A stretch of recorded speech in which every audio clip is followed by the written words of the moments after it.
નમસ્કાર દર્શક મિત્રો, સમાચારની વાત કરવામાં આવે તો ડ્રાઈવરે સ્ટીયરિંગ ઉપરથી કાબુ ગુમાવતા દાહોદ જઈ રહેલી એસટી બસે પલટી મારી.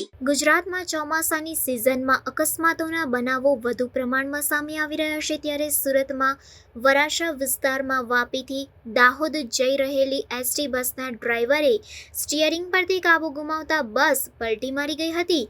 બસ અકસ્માત બાદ પલટી મારી જતા બૂમાબૂમ થઈ ગઈ હતી. કેટલાક મુસાફરો ઈજાગ્રસ્ત થતા તેમને તાત્કાલિક સ્મીમેર હોસ્પિટલ ખસેડવામાં આવ્યા હતા. આ મામલે પોલીસ દ્વારા વધુ તપાસ હાથ ધરવામાં આવી છે.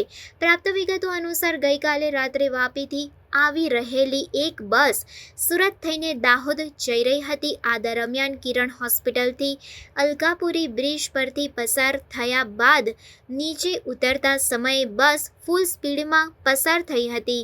બસના ચાલકે સ્ટીયરિંગ પરથી કાબુ ગુમાવી દીધો હતો અને રસ્તાની વચ્ચે આવેલા ડિવાઈડર પર બસ ચડાવી દીધી હતી. બસ 10 થી 15 મીટર સુધી ડિવાઈડર પર ચડી ગઈ હતી અને ત્યારબાદ પલટી મારી ગઈ હતી. અકસ્માત થતાં બસમાં સવાર મુસાફરોમાં બૂમાબૂમ થઈ ગઈ હતી.